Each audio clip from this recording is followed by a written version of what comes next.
Buenas tardes, mis estimados hermanos de Travis en Español. Bienvenidos a nuestros estudios de los miércoles en Salmos. Bienvenido a todos los que nos están visitando por este medio de los videos. Estamos esta noche en Salmo 111, Salmo 111, 111. Abren sus Biblias ahí y vamos a ir caminando por este salmo muy interesante. Este es un salmo de alabanza. No tiene identificación de quién es el autor, de quién es el redactor. Hemos visto que algunos de los salmos tienen esa identificación, que es de un salmo de David o de Salomón o de Asaf, a los hijos de Coré. Este no tiene identificación, pero de todos modos está en la Biblia, es un salmo.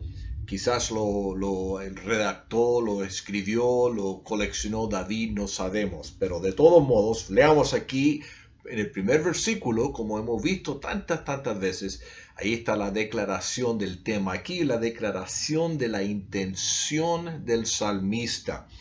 Alabaré a Jehová con todo el corazón, en la compañía y congregación de los rectos. El salmista declara su intención. ¿Qué es lo que va a hacer? Va a alabar a Jehová personalmente, pero también con la congregación. Dice que va a alabar a Jehová con todo el corazón. O sea, igual como nosotros lo decimos, te amo con todo mi corazón, lo quiero con todo mi corazón, es de todo mi corazón. O sea, es con todo el ser, con todo gusto, con todo ánimo, con todas ganas. No es fingido, no es forzado. Es alabanza individual, o sea, es personal y es con propósito, es voluntario. Eso es lo que dice el salmista. Yo voy a alabar a Jehová. Pero también dice en la compañía y en la congregación de los rectos. O sea, es una alabanza personal, es individual, pero no es alabanza, adoración individualista. No es uno que es aislado de los demás. El salmista se reúne con otros para alabar. No tiene vergüenza, no está intimidado, no le importa lo que otros piensen, está contento de alabar juntamente con otros, quienes son, como él dice, son los rectos, o sea, esos que también tienen una relación con Jehová, conocen a Jehová, reconocen quién es Jehová, obedecen y siguen la ley de Jehová. Y la pregunta para nosotros, ¿nosotros alabamos a Dios en la congregación de los rectos? Sí, por supuesto, lo hacemos cuando nos juntamos los domingos o los miércoles, o cuando sea, cuando nos juntamos con otros en una congregación, en una asamblea, estamos alabando con los rectos a Dios. Los inconversos, los que no conocen a Jehová, a Dios por medio de Jesucristo, no pueden realmente adorar a Dios. A lo mejor están presentes, están visitando, a lo mejor están cantando, a lo mejor están levantando las manos, a lo mejor están haciendo los ritos, la práctica, pero realmente no es adoración porque no tienen relación con Dios. Solamente los que son hijos de Dios, los que tienen esa relación con Jehová, los rectos, pueden alabar a Jehová. Ahora, siendo recto no significa que uno es perfecto. Eso creo que ya lo sabemos. Yo no soy perfecto, usted no es perfecto, no hay ninguno que es perfecto. Pero en nuestro caso, como cristianos, somos justificados y rectos por Cristo y en Cristo. Somos justificados, somos santos, somos rectos. No todos los días, en todos los momentos nos portamos así, pero así somos declarados en Cristo. Entonces, cuando nos reunimos como congregación, estamos alabando, adorando a Jehová en la congregación de los rectos. Ahora, en versículo 2, el salmista declara el propósito o la razón por la alabanza. Porque grandes son las obras de Jehová, buscadas de todos los que las quieren. Este es el contenido de la alabanza del salmista. Las obras. ¿Por qué quiere adorar? ¿Por qué está adorando? Por las obras de Jehová. Grandes son las obras. ¿Cómo conoció en estos días? ¿Cómo conoció principalmente, mayormente Israel a Dios? ¿Cómo supieron que era Dios? ¿Cómo lo conocieron? Bueno, por sus obras y por su palabra, por supuesto. Pero también se podría decir que la palabra de Dios, la palabra de Jehová, cuando Él habló, eso es también una de sus obras. O sea, hablar es algo que Jehová hizo. Pero piensen en esto, en sus obras. Acuérdense que en este tiempo no tenían escrito todo el Antiguo Testamento, obviamente antes del Nuevo Testamento, y no tenían escrito todo el Antiguo Testamento, mucho menos la Biblia completa.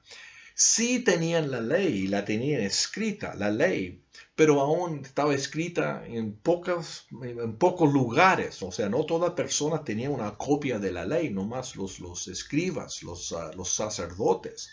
Entonces, no tenían toda la palabra de Dios escrita. Acuérdense también que realmente no hay conflicto entre las obras de Dios y la palabra. O sea, bueno, en todo caso, decir que conocemos a Dios por sus obras o conocemos a Dios por sus palabras, ok, en ambas situaciones es la revelación de Dios, se está revelando al pueblo. Y la revelación verbal, las palabras de Dios, muchas veces en estos días era para explicar sus obras. Entonces, cuando dice grandes son las obras de Jehová, la explicación de las obras, así conocieron a Jehová. Vimos sus obras, oímos de sus obras, oímos las explicaciones de sus obras, y lo vamos a adorar, vamos a alabar a Jehová. Entonces, en todo caso, las obras de Jehová son grandes. Y los que las quieren, los que aprecian y aman las obras de Dios, esos buscan, quieren ver más de sus obras. O sea, las estudian, quieren conocer lo que pasó, quieren entender el significado de lo que hizo Jehová. Y quieren, si es posible, experimentar y vivir durante alguna obra de Dios. Quieren ver obras de Dios. Aún en estos tiempos de los salmistas, recuerden que hablaban de los antepasados, cuando salieron en el Éxodo y se abrió el Mar Rojo y vino maná. O sea, esos fueron los milagros de los antepasados. Esas eran las obras y las estudiaban y las querían entender y las querían experimentar ellos también. Bueno, ¿no es así con nosotros también?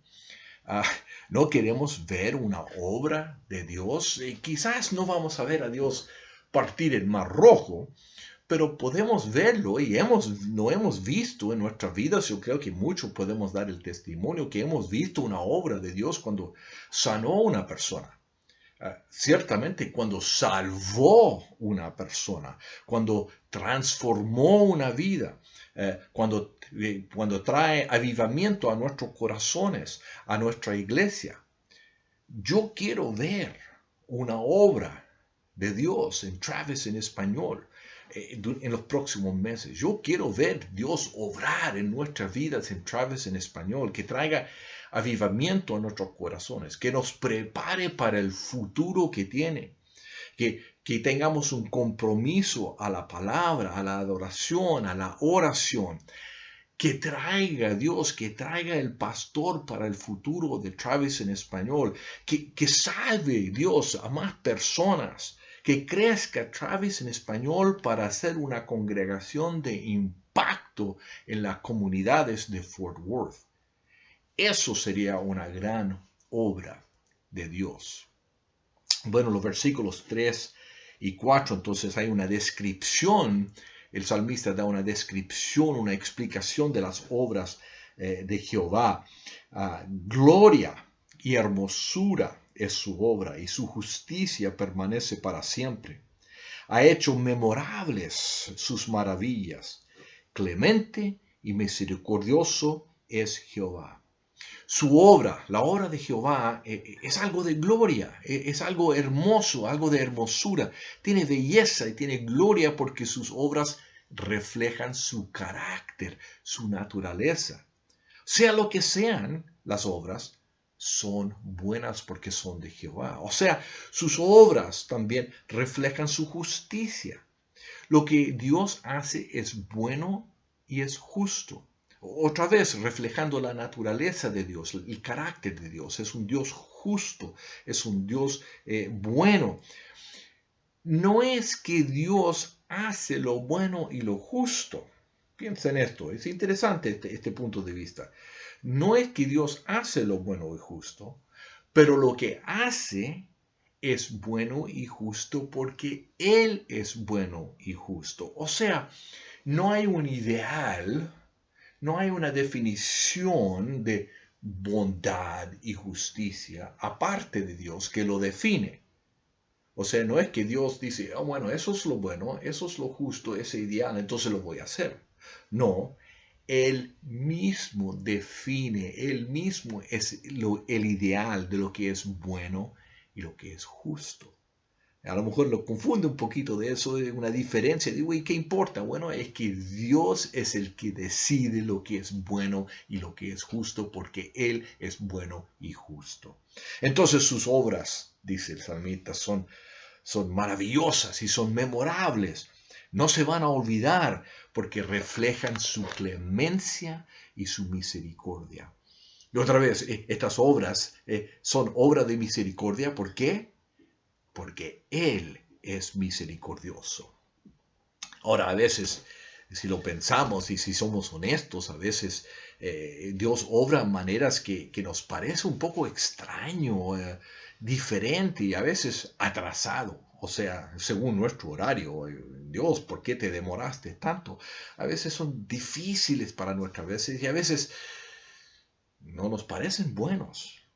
Pero el problema que tenemos nosotros es el mismo problema que tuvo Job en la Biblia. O sea, no vemos el cuadro grande. No vemos lo que está ocurriendo detrás de nuestras circunstancias, ni cómo lo que está ocurriendo ahora. A veces no entendemos de que lo que está ocurriendo ahora va a demostrar en el futuro la justicia, el amor, la misericordia de Dios a lo largo plazo. Ahora, el versículo 5, al comienzo del 9, el salmista describe 4 obras de Dios, o sea, da explicación, ejemplos de 4 obras de Dios. Ha dado alimento a los que le temen, para siempre se acordará de su pacto. El poder de sus obras manifestó a su pueblo, dándole la heredad de las naciones. Las obras de su mano son verdad y juicio. Fieles son todos sus mandamientos, afirmados eternamente y para siempre, hechos en verdad y en rectitud. Redención ha enviado a su pueblo. Mira lo que dice, lo que ha hecho Dios, lo que dice el salmista. Alimento, ha dado alimento a los que le temen, los que son suyos, los que le siguen, los que buscan su mano y son dependientes de Él. Lo hace porque se acuerda de su pacto que hizo con Abraham, para con los descendientes de Abraham. Número 2, mira lo que hizo, la heredad de las naciones. O sea, dio a Israel la tierra prometida. Disculpen. Los trajo de Egipto, cruzaron el río Jordán, conquistaron la tierra de los cananitas. Todo esto lo hizo tras las generaciones, tras líderes como Moisés y Josué, y luego los jueces hasta los reyes Saúl, David y Salomón. El poder de sus obras fue manifestado a su pueblo por los siglos, o sea, y le dio esa heredad de las naciones. Número 3, todos sus mandamientos. Dios obró en el desierto y le dio a Moisés la ley, los mandamientos para que supieran cómo vivir como un pueblo de Dios. Si seguían la ley, Él los iba a bendecir tremendamente por las generaciones e iban a ser testigos a las naciones. Dando los mandamientos fue una manifestación de sus obras de verdad y juicio, porque otra vez la ley, los mandamientos reflejaban el carácter, la naturaleza de Dios: verdad, juicio, fidelidad.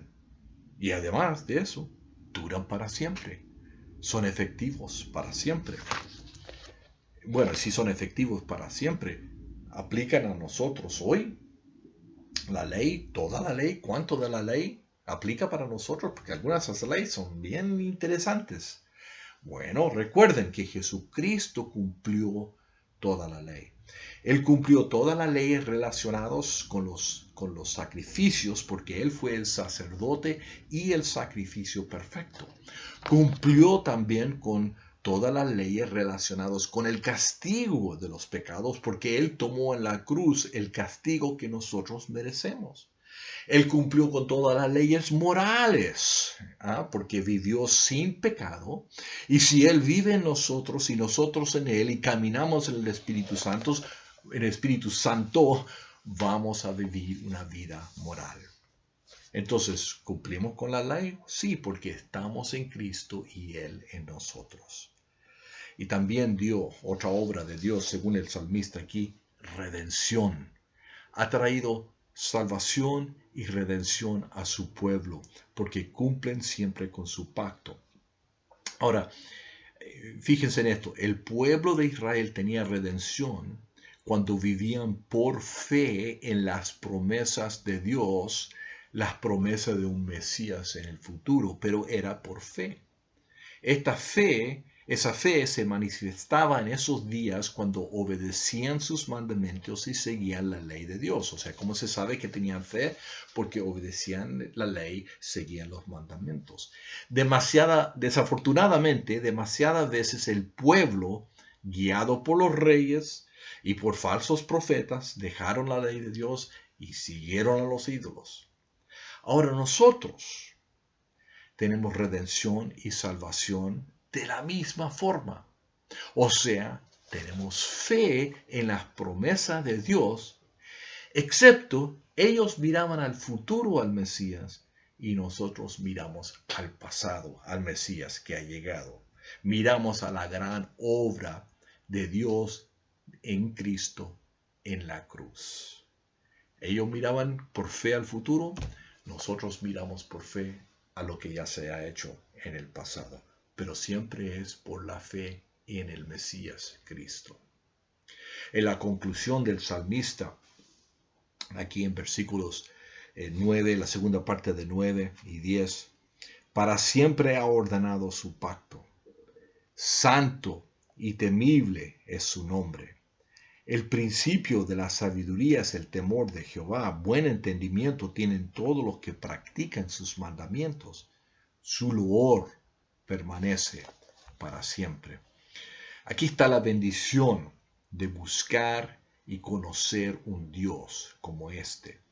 Es un Dios santo y temible. Su nombre es santo y temible. Ahora, santo, ¿qué es lo que significa eso? Bueno, la palabra santo lo que significa literalmente es ser aparte. Entonces Dios es aparte de su creación.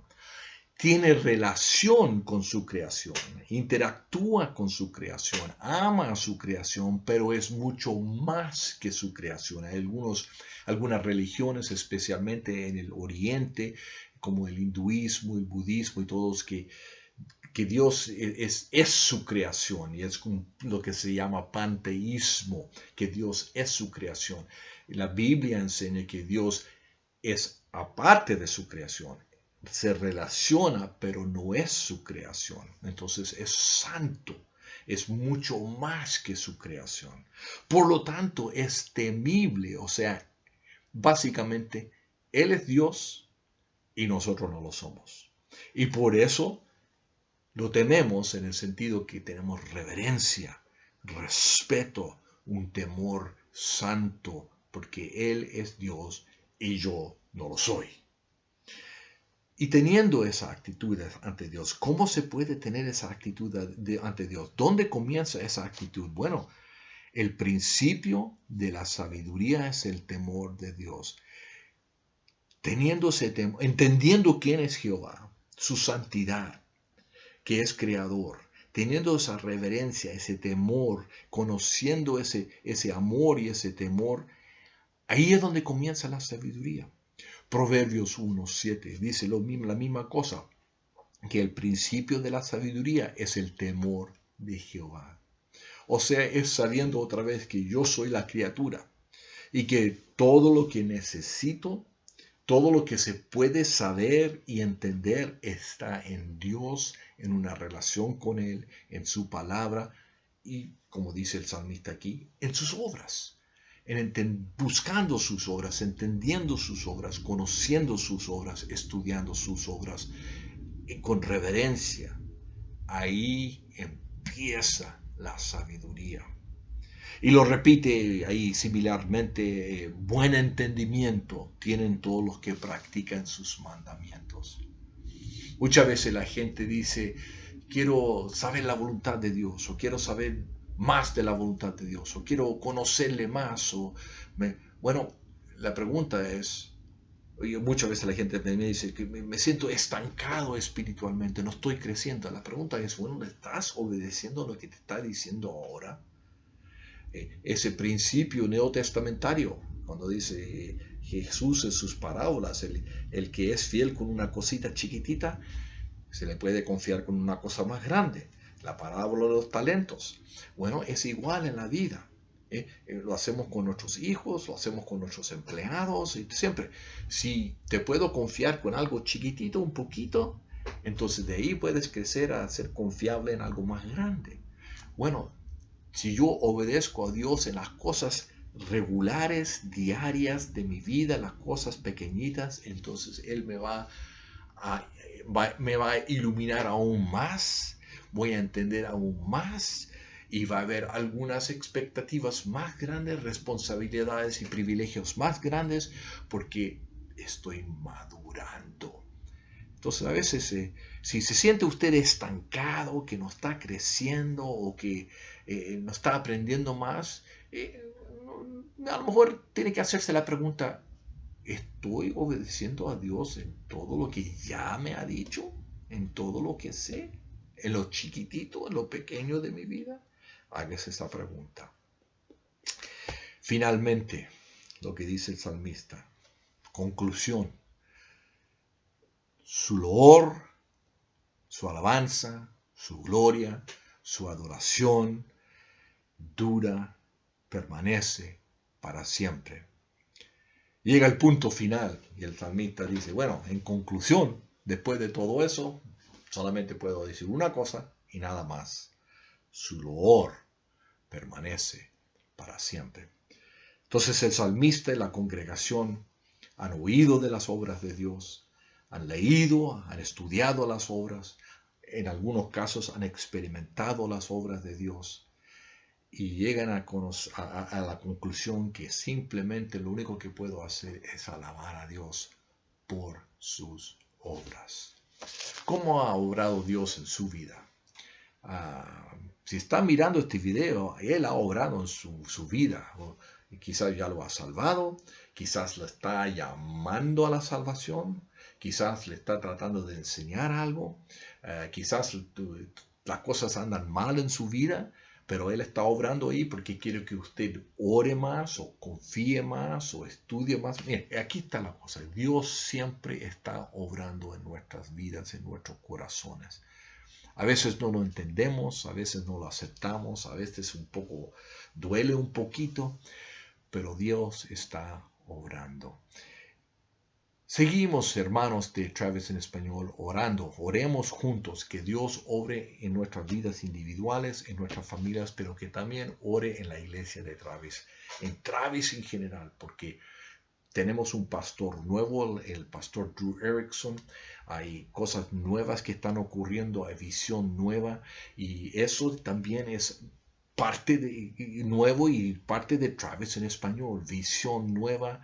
Va a venir un nuevo pastor, vamos a empezar a orar específicamente por esa persona, que Dios lo traiga, la persona adecuada, al tiempo adecuado.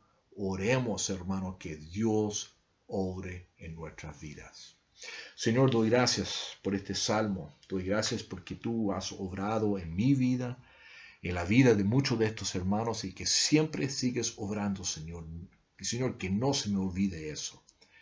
y que seamos fieles en obedecerte en lo más pequeño en nuestra vida para que podamos participar en tus obras aún más grandes. Sigue obrando, Señor, pido en Travis en español, en la vida de los hermanos, que traigas nuevas personas, que nuevas personas lleguen a conocer a Jesús como Señor y Salvador, que maduremos en nuestra fe. Señor, gracias. Gracias por lo que has hecho. En el nombre de Cristo. Amén. Muchas gracias, hermanos. Nos vemos el domingo.